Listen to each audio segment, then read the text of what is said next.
Okay, so this is phase 1B, which is the second part of the first phase of the experiment.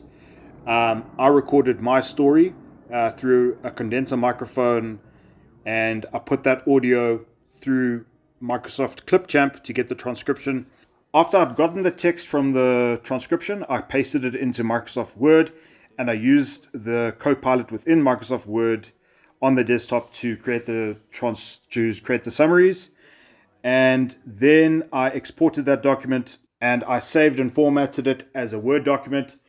What you see now is a screen recording of me, and I am getting it to read it aloud, and I'm recording the voice. And yeah, technology has come far, but AI still can't get my name correct. Summary it's of Jean-Marc's Jean-Marc. So please excuse the mispronunciation of my name.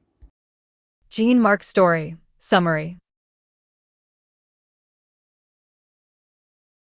Jean-Marc was a university student at UCT when, in 2006, he was struck by a speeding car late at night in Rambach.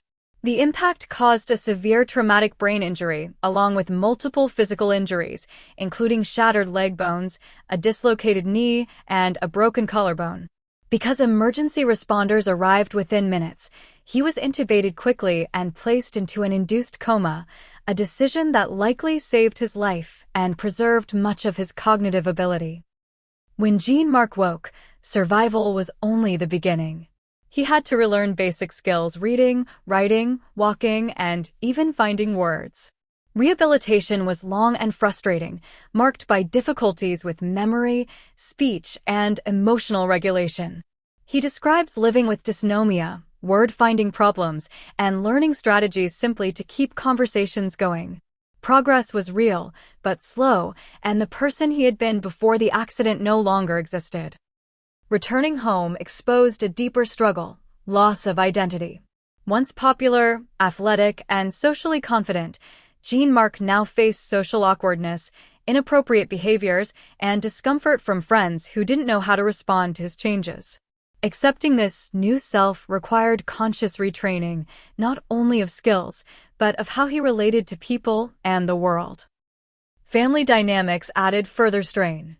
Jean-Marc's father had died years earlier in a road accident, leaving unresolved grief in the family.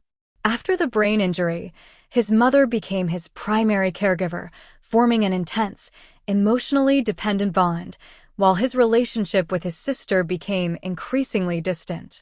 These tensions were compounded by his mother's long history of cancer. When she eventually died in 2016, Jean-Marc lost his main support structure. Her death marked a breaking point. Feeling lost and directionless, Jean-Marc turned to alcohol to cope with grief and identity confusion. Over time, drinking worsened his symptoms, leading to physical signs such as tremors. A psychiatrist's blunt warning that he should not be drinking while on medication became a turning point. In 2019, he stopped drinking entirely and began rebuilding with discipline and self-understanding. During COVID lockdowns, isolation triggered other habits, including smoking and vaping, but Jean-Marc again applied structure and insight to quit. He learned to work with his brain rather than against it, creating systems, checklists, and routines that allowed him to function professionally despite cognitive overload. 2 decades after the accident, Jean-Marc reflects on the nature of brain injury communication.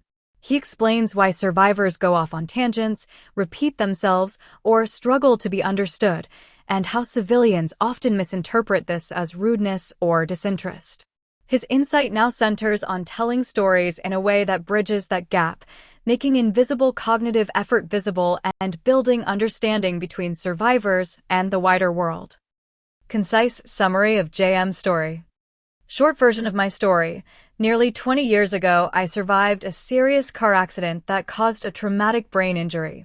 Recovery meant relearning basic things and adjusting to a new version of myself, especially with memory, words, energy, and social interaction. I've had setbacks, including unhealthy coping, but over time I learned to work with my brain rather than against it. Today, I use my experience to build understanding around brain injury, especially the invisible parts, and to show that life after TBI can still have meaning, growth, and purpose. Session over.